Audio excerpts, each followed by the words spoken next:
You've probably never experienced that thing where you think that you really want to do something. It's deep inside of your heart, but you're just afraid of all of the work it's going to take for it to turn out.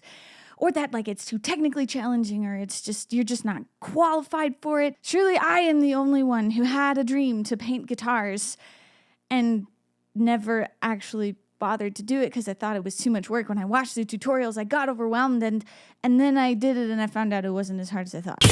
What is up, Yoshis? My name is Beth and I are in Steadfast, Ascent, and yeah, the other day I decided to paint the bass guitar, and it wasn't actually as hard as I thought it was. Since I'm sure you've never had this experience before, why don't you let us know something that you tried or you want to try that you did not try because it was too hard, or that you haven't tried because you are afraid it is too hard. Now, granted, the only reason I felt the confidence to make this happen was because I had a friend who was into the woodworkings things and has done the art with the wood before and was like, dude, painting wood, it's not gonna be that big of a deal. So I was like, okay, if that's really the case, then I'm gonna do it. So I found this bass on the internet, and it looks like a P bass. I've been wanting one like this for a long time, but this one wasn't Fender. It was like, you know, made in Japan and whatever, and clearly in need of a little bit of fixer-upping. So I bought it, and then I brought it home, and I went to the Hobby Lobby and to the Home Depot, and I got all of the things I needed, which, by the way, was 3 things. I needed sandpaper, I needed a clear coat wood spray,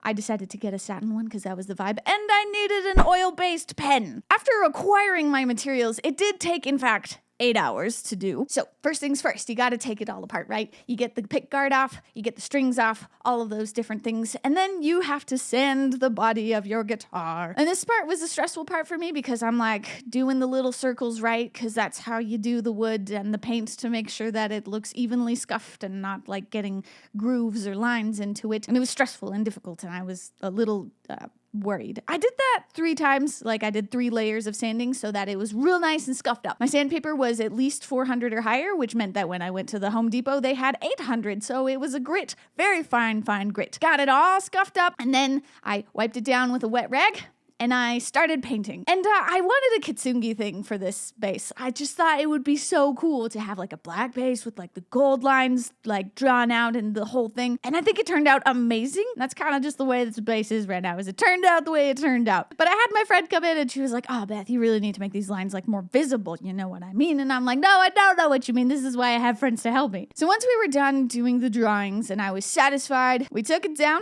into a secluded basement. Yep, someplace that was not the cold Wyoming winter.